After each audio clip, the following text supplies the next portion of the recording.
Alexis. And I'm Tiffany, and we're the hosts of Legit Kid Lit, a video series where we get to see into the secret and silly lives of authors and illustrators. We love to celebrate and promote books, but most of all, we want to say hey to all you readers out there trying to find that right book for you. We hope that you can find some new reads after today. Today's special guest for episode 8 is author Jennifer Swanson. Hello, Jennifer. Welcome to Legit Kid Lit episode 8. We are so excited to have you. You have written so many nonfiction science books, and you have a science podcast called Solve It for Kids. At what point did you realize you loved science? Well, thank you for having me on Legit Kid Lit. I'm so excited. Actually, I have been a science geek or in love with science, however you want to say that, since I was 7. I started a science club in my garage at that age. Yes, I was only 7. But the coolest thing about it was my mom got me a microscope, which was really cool. It came in its own box. I still have it like many, many years later. And I used to go out and grab leaves and plants and dirt and water from the creek in our backyard and look at it under the microscope. So I have loved science my whole life. It was only about 10 or 11 years ago that I finally put my love of writing together with my love of science, and I started writing science books. And it's been so fun and amazing. Can you tell us more about your science podcast and how we can tune in? Sure, I'd be happy to. It's called Solve It for Kids. It's a science podcast that I created along with my co-host Jed Doherty because I wanted to share my love of curiosity and excitement with all of these amazing experts that I have met in the 10 years that I've been a science author. What we do is we asked the expert to solve a problem, just like they do every day when they go to work. They have to figure out what they're going to do. And the first one that we interviewed was Dr. Brian Helmuth, and his problem was, how do you map an underwater forest? Yes, there really is such a thing as an underwater forest. And so we do the interview, and we ask Dr. Helmuth how he solved his problem. Did he encounter any problems? Which you know everybody does. And then at the end of the podcast, we give everybody a challenge. This challenge is, can you either make an underwater forest at home and blindfold your parents or your friends and have them go through it? Or can you draw a picture of what it would look like? And if you want to find out how you can listen to our podcast and participate in the challenges, which, by the way, if you participate in the challenge, we are doing a giveaway of books, you can go to solveitforkids.com, or you can find us on Solve It for Kids at iTunes, Spotify, most places that you find podcasts. And now we have a teacher-paid teachers little supplemental curriculum that we are creating for each podcast that you can use in your classroom. So check us out there too.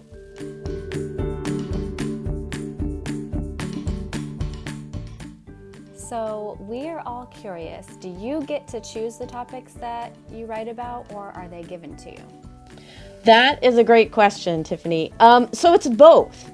When you are a nonfiction writer, particularly ones about science and technology, I kind of get jobs one of two ways. One way is I come up with the ideas myself, just like a fiction author does.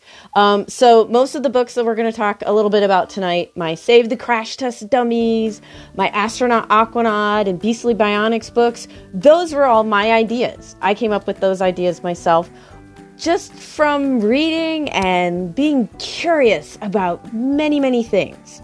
But the other way I get a job is sometimes the editors say, I want a topic about space, or I want a book about chemistry.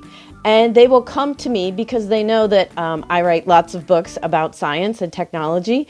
And so sometimes the topic is given to me. So it just depends. I get both. But either way, I am lucky to create amazing books for kids. I love your enthusiasm for science. That's awesome. Yes, I could talk about science and STEM, science, technology, engineering, and math for hours. It's what, I don't know, it just excites me. I find everything so curious.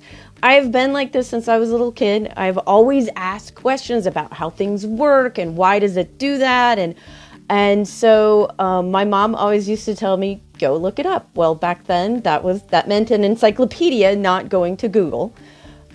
So I have never lost that curiosity for life. And I hope that kids and of all ages still have that about life and science in particular. We have a feeling you have a super cringy middle school memory. Cringy middle school memory. Well, let's see. That would have been, there's so many, right? It was middle school. Middle school was tough for everybody. The one thing I remember was when I was in middle school, we had to share lockers. It was kind of weird. They had taken like the kindergarten wing and made the middle school wing off of it. It was really odd that year. And so our lockers were like twice the size they were supposed to be. But they were, fully up and down. And it just so happens that the people or the person that I was sharing the locker with, we kind of got into a fight. So what used to happen was, of course, I'm sure none of you guys would do this, but you can stack the books, right, in a locker so that when the other person opens it, they all fall on their head. Yeah, that happened to me more than once, right? Because the first time you feel like, oh man, like I know. So the next time you open the locker really slow and you keep your hand up there, no. This happened to me like 3 or 4 times. And then of course the person that does it also has all of their friends over there watching it happen to you. Yeah, that happened to me a couple times. It was not fun. So I learned a lot about how much we can look to nature to inspire us for some amazing creations in your book, Beastly Bionics. One of my favorite parts was the did you know captions. However, the creepiest one that I read was about the spiders. And it said, quote, "It's estimated that we are never more than 10 feet away from a spider." Creepy. Which chapter was your favorite to write and why? I happen to agree with you, Tiffany. Yes, I was not thrilled when I found that, but I also have to say that as a science author, you look for those creepy, cool things that you can put in your book, just because you get the reaction. What was my favorite? Oh my gosh, there were so many really cool inventions that I loved about this book because it's really hard to pick one. The one that I might say that I really loved was the one that's actually in process is the elephant trunk. So they have created an elephant trunk arm. So it kind of curves up and you can use it and it's reticulated, so it can turn all these different ways and all this kind of thing. And then it has like kind of a claw at the end. And it's perfect for people who might be in a wheelchair or can't stand very well to reach things off the top of the shelf. Or to reach down and pick things up. And the reason why it's easier is because, again, it curves and bends. And if you think about just a straight stick, sometimes you can't always grab or get the leverage that you need. So that's one of the things that I loved, but there are so many others. And when kids read this book, what I want them to do is go outside. I say, get outside and get inventing. Look around at all of these amazing animals that you might find and think, how would I turn that into some sort of a robot that could help humans? Or you can go to the zoo, you can go to the ocean because there are ocean creatures in there as well. Or if you can't get outside, pick up your stuffed animals. Like you have a stuffed panda bear. What could you do with the panda bear? Or your stuffed dinosaur. Let's go really crazy. That's what I loved about writing this book is I'm trying to engage and get you to think about creating. It's great for kids, especially who maybe can't do their maker spaces right now. You could make one of these little robots at home.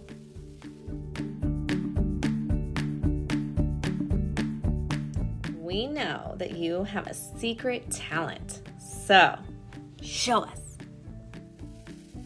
Okay, I didn't know I was supposed to show you my secret talent. So there's a couple of them. One, not anymore, but when I was much younger, I was able to do a round-off back handspring that would be, my head would be about 5 feet above the ground. So when I was upside down. So that is one of my secret talents, although, again, can't do that anymore. The other thing I can do is I have learned to be able to navigate by the stars. So, yes, I had to take what's called celestial navigation when I was in college because I went to the Naval Academy and it was a requirement. So I am able to, if you were to put me into a ship on the ocean, I could look at the stars and figure out where I was, which is kind of cool. If you happen to be in a boat in the middle of the ocean, you get lost. So you have a book titled Save the Crash Test Dummies, which I actually have here. And I think that there's a little bit of something for everyone in this book. But do you have a favorite chapter or fact from it? Yes. So I loved creating Save the Crash Test Dummies. It's a history of car safety engineering, but told through the eye of a crash test dummy. Now, who would know better about crashes than a crash test dummy? There are so many cool, fun facts that I was able to put into this book because it talks all about the history of car safety. One of the first bumpers ever created was called a cow catcher. So it was this scoop thing that literally went on the front of your car. And what would happen is the idea was that if someone's walking by in front of you, you kind of dunk them into the net in your car instead of hitting them. Yeah, anybody want to try that out there, you think? Yeah, I think I would pass on that. But the cool thing is they actually got the idea because they literally called them cow catchers. And they put them on the fronts of trains back then because there weren't fences, so the cows would wander across the meadow and sometimes be on the train tracks. And the train engineers didn't want to hit the cars or the cows and hurt them, so they had the cow catchers. So it only made sense that they tried these out on cars. Didn't work very well. And then another one that they tried were water-filled bumpers. So imagine your bumpers being filled with water. And they actually had someone volunteer to sit down and put their head and allow the two cars with the water bumpers to hit. And yes, the person survived, but they got very, very wet. So if you want to see more tips about this, read the book because it's pretty cool.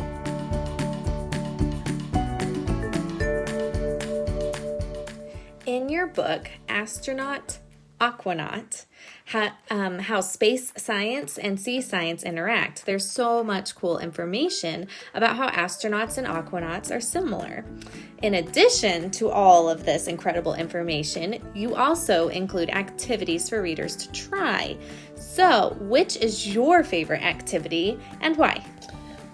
Yes, I actually try to include activities in all my books. There's some activities in a few of the other books that I do, including brain games.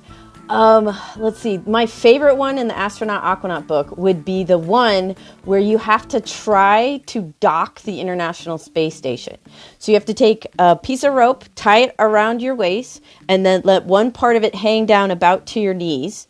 At that piece of string, you're going to tie on a tennis ball and let it hang kind of between your knees or a little below. And then there's a cup at the bottom. And without using your hands at all, you have to bend down your knees and kind of move around and get the ball in the cup. And what is that supposed to symbolize? How difficult it is for the International Space Station, for a rocket that's going up there, to dock at the International Space Station. It's very, very difficult because there's not only do you have to be on the same level, but you have to be in the same plane, right? You can't be like this. You have to be right there together. So it's very difficult. So that's the one that is hard to do. Now, no cheating and making the line really, really long. You have to make it short. I would love to see some of you try it.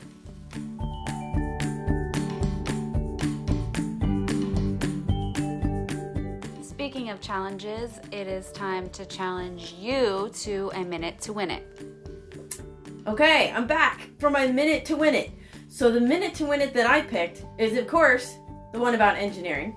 So I have cups, I have plates, I have my timer, and what I'm gonna do is I'm going to attempt to build a pyramid, or I should say a tower with the cups and the plates.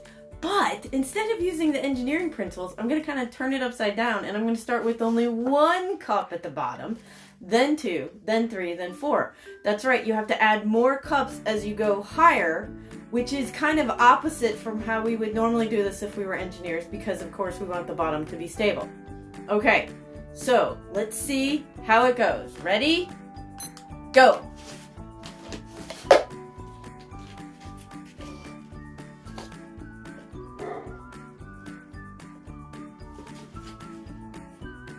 And we're at 2. And now I have 3 cups.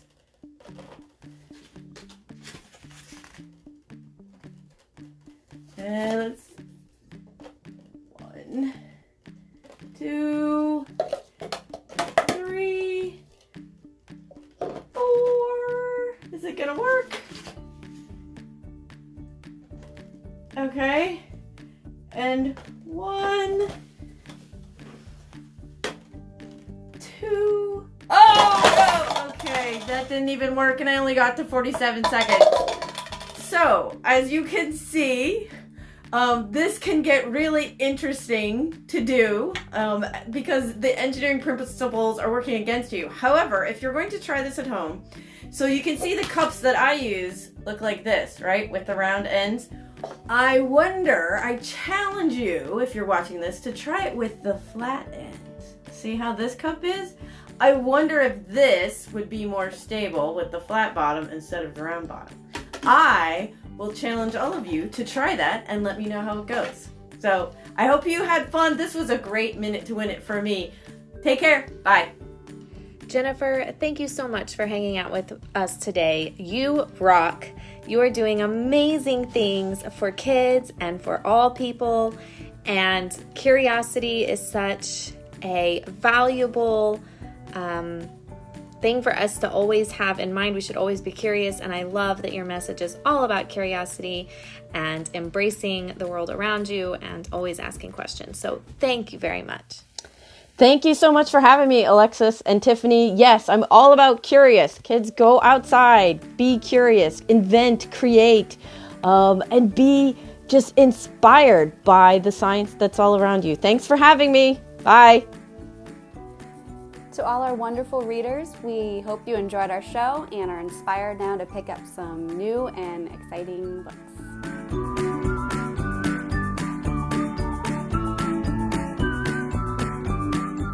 Make sure to like and subscribe.